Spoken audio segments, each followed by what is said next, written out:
I'm Adam Collins and this is Crick Buzz at Stumps at the Gabba on evening 2 between Australia and Sri Lanka, the second evening of this 2 test match series. Now, Australia did the work with the ball yesterday, bowling at the visitors for just 144, and they repeated the dose with the bat today, bowled out for 323, which in relative terms is quite a significant total for this struggling Australian lineup in recent times. They'll be particularly buoyed from 81 by Marnus Labuschagne, 84 from Travis Head, not the centuries that Tim Paine wanted from his middle order in this series so far, but significant for other reasons. They were able to combine for 166 for the 5th wicket. It wasn't as though they weren't commanding the game at that stage anyway, but the fact that they were able to push through, bat for a session, bat with serious control. In the case of Labuschagne, he struck just 3 boundaries through his 81.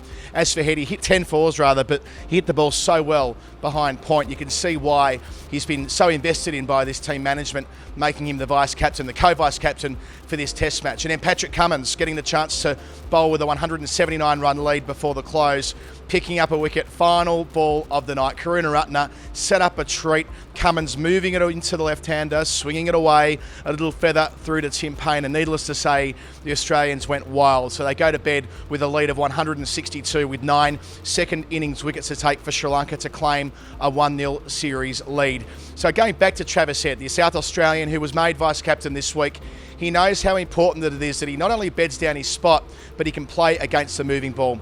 As he said after play tonight, that's been a concern historically. So the fact that he was able to prevail against the Sri Lankan seamers wasn't for nothing. Here he was talking after play. I've worked on my game extremely hard on that part of my game, the ball moving in both sides of my bat. So again, with the ball swinging around, it was nice to spend time out there. Very disappointing not to get 100. Very disappointing, but yeah, it's nice to spend time out there when the ball's swinging because it's one part of my game over the years that's been tested, and I think that the work that I'm doing is starting to show a bit of reward, and it's just nice to be out there and be out bat periods of time against that. Speaking of the Sri Lankan seamers, Suranga Lakmal was absolutely magnificent. 5 for 75. He got the ball rolling in this final session. I was reflecting at the time that batting was getting so easy when we saw after the break Head batting there with the debutant young Patterson, Curtis Patterson from New South Wales. It was getting easier and easier to bat. But 2 wickets in 2 balls. He picked up Head, leg before wicket, an absolute pearler to pick up Tim Paine, caught first ball in the cordon. He was suddenly on a hat-trick. And not only was it the way that he picked up those wickets, but the fact that he was bowling with a significantly reduced lineup. Chamira was running in with an injury of sorts. He kept going off the field to get it treated, and Kumara didn't feature at all in the last session of tonight. He's got a back-related hamstring injury. I'm not quite sure what that means, but it does mean that he probably won't bowl again in this match. So Lakmal's effort was significant for the fact that it was really a solo effort, 5 for 75. And here he was talking after play, saying that this 5-wicket bag means even more to him than the 5 he took in Christchurch a couple of weeks ago. He treasures the Australian 5 much more than the New Zealand one because he always had a dream of achieving a 5-wicket haul in Australia, and it's a dream come true apparently. So it wasn't the perfect performance from Australia by any means. Marcus Harris was out in the early exchanges on the second afternoon with a fairly ordinary shot caught at backward point from the bowling of Kumara.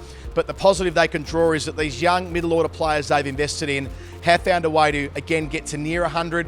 The next goal has got to be somehow an Australian must make a century in this summer. They probably won't get an opportunity in the second dig. They've almost certainly got enough runs to prevent a major contribution being required the second time around. But they'll go to Canberra next week in the second rubber of this 2-test series with a head full of confidence. And of course they know that going to England later in the year in an Ashes series with Messrs Anderson and Broad swinging it round corners, Chris Wokes as well. We saw how magnificent he's been over the last couple of years at home. They've got to find a way to play against the moving ball, and perhaps a day-night test has came at a very good time. So Australia closed 162 runs ahead and 9 wickets needed tomorrow to go forward 1-0 in this test series. Adam Collins signing off from the Gabba. This is Crick Buzz at Stumps.